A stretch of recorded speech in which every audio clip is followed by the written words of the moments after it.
Thriller మూవీని మించిన ట్విస్ట్లతో sensation create చేస్తోంది షీనా బోరా మర్డర్ కేసు. ముంబై పోలీసులను ముచ్చెమటలు పట్టిస్తోంది. రోజుకో మలుపు తిరుగుతూ ఊహకందని సంబంధాలతో జనాన్ని కన్ఫ్యూజ్ చేస్తోంది. దీంతో వీలైనంత తొందరగా కేసు మిస్టరీని తేల్చే పనిలో బిజీగా ఉన్నారు కాప్స్. దేశవ్యాప్తంగా సంచలనంగా మారిన షీనా బోరా హత్య కేసులో మరో ట్విస్ట్ వెలుగు చూస్తుంది. షీనా బోరా తనకు కూతురు మాత్రమే కాదని చెల్లి కూడా అవుతుందని ఇంద్రాణి ముఖర్జియా పోలీసులకు చెప్పింది. సవత్ తండ్రి ఉపేంద్ర బోరా వల్లే తాను గర్భవతినయ్యానని పోలీసులకు చెప్పినట్టు సమాచారం.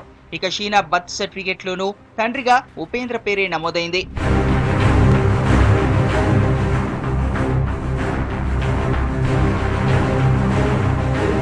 మరోవైపు షీనా హత్యకు గురైన రోజు తనను కూడా చంపేందుకు ఇంద్రాణి ప్రయత్నించిందని ఆమె కుమారుడు మిఖాయిల్ బోరా పోలీసులకు చెప్పారు. ఆస్తి వ్యవహారంపై చర్చించేందుకు ఆ రోజు తనను గౌహతి నుంచి ముంబై రప్పించారని తెలిపాడు. ఓ హోటల్ గదిలో ఇంద్రాణి ఆమె రెండో భర్త సంజీవ్ కన్నా ఉన్నారని, అక్కడ తనకు కూల్ డ్రింక్ లో మత్తుమందిచ్చి బయటకు వెళ్లారని చెప్పాడు. తర్వాత తాను తప్పించుకున్నానన్నాడు.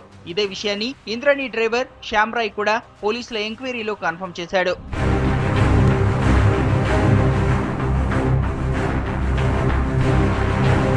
ఇక ఇంద్రాణి మాజీ భర్త ఈ కేసులో మూడో నిందితుడు సంజీవ్ ఖన్నా అరెస్ట్ తో ఎంక్వైరీ స్పీడ్ అందుకుంది. అయితే మర్డర్ కు దారితీసిన అసలు కారణాలపై పోలీసులు ఇంకా విచారణ కంటిన్యూ చేస్తున్నారు. మరోవైపు 3 ఏళ్ల క్రితం రాయ్గఢ్ జిల్లాలో పాక్షికంగా కాలిన షీనా మృతదేహం లభించిన స్థానిక పోలీసులు ఇంతవరకు కేసు నమోదు చేయలేదన్న విషయం బయటపడింది. దీంతో అప్పట్లో కేసును ఇంద్రాణి ప్రభావితం చేశారా అన్న కోణంలో విచారణ జరుపుతున్నారు పోలీసులు.